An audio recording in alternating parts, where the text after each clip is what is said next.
নম্বর অঙ্কটিতে কি বলা হয়েছে দেখো, 7 সেমি লম্বা ও 5 সেমি চওড়া আয়তকার টালিকে সাজিয়ে পাশে দেখানো ছবির মতো একটি ক্ষুদ্রতম বাহু বিশিষ্ট বর্গ তৈরি করতে চাইলে কত সেন্টিমিটার বাহু বিশিষ্ট ক্ষুদ্রতম বর্গ তৈরি করা যাবে। মানে এই অঙ্ক যখন করতে যাবো, এটা লসাগু হবে নাকি গসাগু হবে, তোমাদের সুবিধার জন্য আমি বন্ধুরা উপরে দেখো লিখে রেখেছি যে পরবর্তী ক্ষুদ্রতম, সর্বনিম্ন, ছোট, এইগুলো সব যদি প্রশ্নের ভিতরে থাকে তাহলে আমরা ধরে নেব সেটি হবে লসাগু।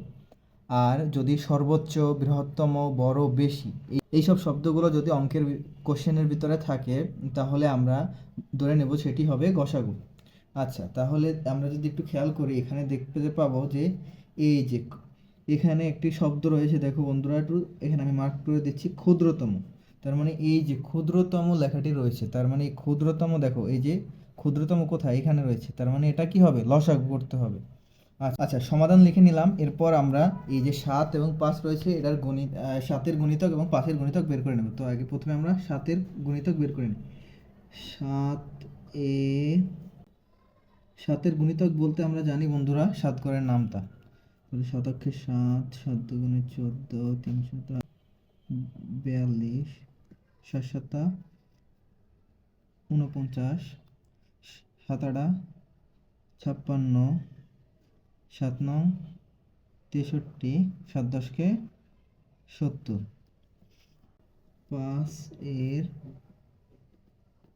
5, 5 দুগুণে 10, 3 5 15, 4 5 20, 5 5 25, 5 6 30, 5 10 50।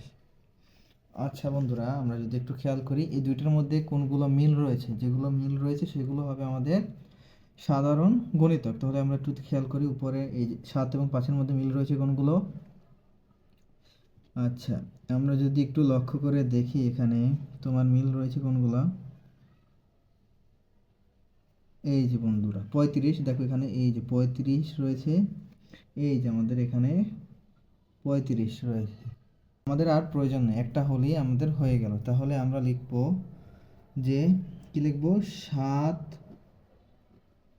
ও 5 এর কত, 35।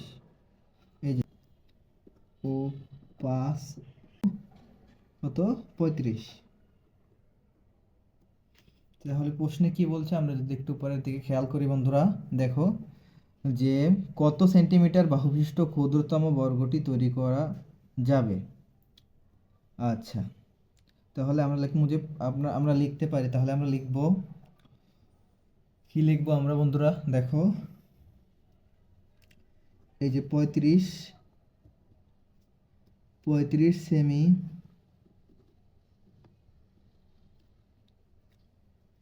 বাহু বিশিষ্ট বর্গটি তৈরি করা যাবে।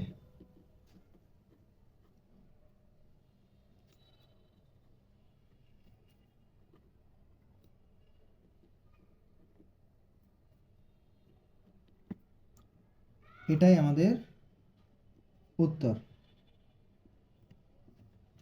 আচ্ছা বন্ধুরা, এবারে আমরা 11 নম্বর অঙ্কটা সমাধান করি। প্রশ্নটা একটু ভালো করে বুঝো বন্ধুরা, প্রশ্নটা হয়তো বা দেখতে অনেক বড় মনে হচ্ছে, কিন্তু এই অঙ্কটা খুবই সহজ। আর রাসেলের কাছে 45টি করে আপেল ও 18টি কমলা আছে। রাসেল কোনো আপেল বা কমলা অবশিষ্ট না রেখে যত বেশি সম্ভব শিশুর মধ্যে এমনভাবে ভাগ করে দিতে চায় যাতে প্রত্যেকে সমান সংখ্যক আপেল পাবে ও কমলা পায়। আচ্ছা, তো এই অঙ্কটা করতে গেলে আমরা যেটা আগে চিন্তা করবো সেটা হচ্ছে, এটা আমরা লসাগু করব নাকি গসাগু করব। তো বন্ধুরা, আমরা যদি একটু প্রশ্নের দিকে খেয়াল করি তাহলে আমরা বুঝতে পারবো যে এখানে আমরা লসাগু হবে না গসাগু হবে। এখানে একটা কথা লেখা আছে বন্ধুরা, দেখো তুমি যদি এই যে বেশি, বেশি বলে একটা শব্দ রয়েছে এখানে, যদি একটু খেয়াল, বেশি যে সব প্রশ্নে রয়েছে সেই অঙ্কটা আমরা কি করব, সেই অঙ্কটা অবশ্যই আমরা গসাগু করব।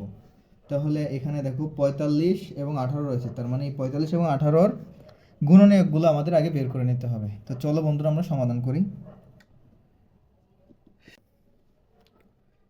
45 এর গুণনীয়ক, 45-এর গুণনীয়ক কোনগুলা, আমরা যদি একটু এখানে লিখে নিই 45, একের সাথে যদি আমরা 45কে গুণ করা যায়, এই তো একের সাথে 45 গুণ 45, তারপরে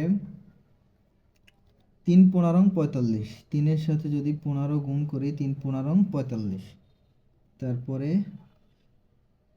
5-এর সাথে যদি 9 গুণ করি 5 নং 45। আর আমাদের হচ্ছে গিয়ে ভাগ করা যায় না, তার মানে এইগুলো দিয়েই হলো আমাদের 45-এর গুণনীয়ক। তাহলে আমরা একটু সিরিয়াল বাই লিখি, 1 3 5 9, তারপরে 15 45। এইবার আমরা 18-এর গুণনীয়ক বের করে নিই। 18-এর গুণনীয়ক কোনগুলো বন্ধুরা, আমরা যদি এখানে একটু বের করে নিই, 18 সমান 1, একের সাথে যদি আমরা 18 গুণ করি তাহলে 18 18, তারপরে 2-এর সাথে যদি আমরা 9 গুণ করি 9 দুগুণে 18, 3-এর সাথে যদি আমরা 6 গুণ করি 3 6 18, আবার 6-এর সাথে যদি 3 গুণ করি তাহলে 3 6 8, একই কথা, তার জন্য ডাবল আছে এই জন্য আমরা একবার লিখলাম। আচ্ছা, তাহলে এইগুলো হলো 18-এর গুণনীয়ক। তাহলে আমরা একটু সাজিয়ে লিখি, 1, তারপরে 2 18। আচ্ছা, এইগুলোর মধ্যে কোনগুলো কমন যায় আমরা একটু দেখি। এই যে 1 রয়েছে, 1 রয়েছে নিচে, এই যে এখানে 3 রয়েছে, এই যে 3 রয়েছে, এখানে 9 রয়েছে, এই যে 9 রয়েছে। আচ্ছা, এইগুলো তাহলে আমরা লিখব, কি লিখব, 45 ও 18 এর সাধারণ গুণনীয়ক কোনগুলো, এই যে 1 3 9 9। তাহলে 45, আচ্ছা 45 ও 18 এর গসাগু, তাহলে গসাগু এই যে সাধারণ গুণনীয়ক বের করেছি 1 3 9, এর মধ্যে সবচেয়ে বড় যেটা, এখানে বড় রয়েছে কোনটা 9, তার মানে এই 9 হবে আমাদের গসাগু। তাহলে এই যে 9 আমরা বের করলাম, এটাই হলো আমাদের শিশুর সংখ্যা। তাহলে আমরা লিখতে পারি অতএব শিশুর, এখন আমরা এই যে উপরে যদি আমরা দেখি যে 45টি আপেল 18টি কমলা, এই 9 জন শিশুর মধ্যে ভাগ করে দিই, তাহলেই তো আমরা পেয়ে যাব যে এক একজন শিশু কতটি করে আপেল এবং কমলা পায়। আচ্ছা, তাহলে আমরা লিখব একজন শিশু আপেল পাবে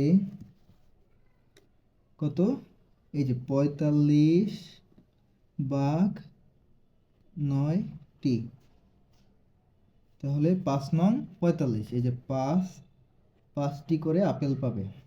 তাহলে কমলা কতটি করে পাবে যদি আমরা দেখি, একজন শিশু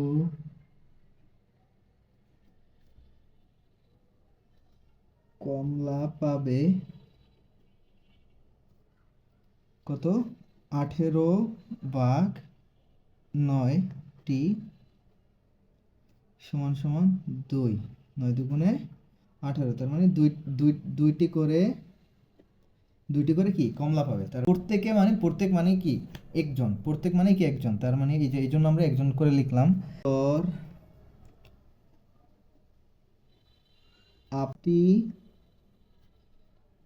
এবং কমলা পাবে 2টি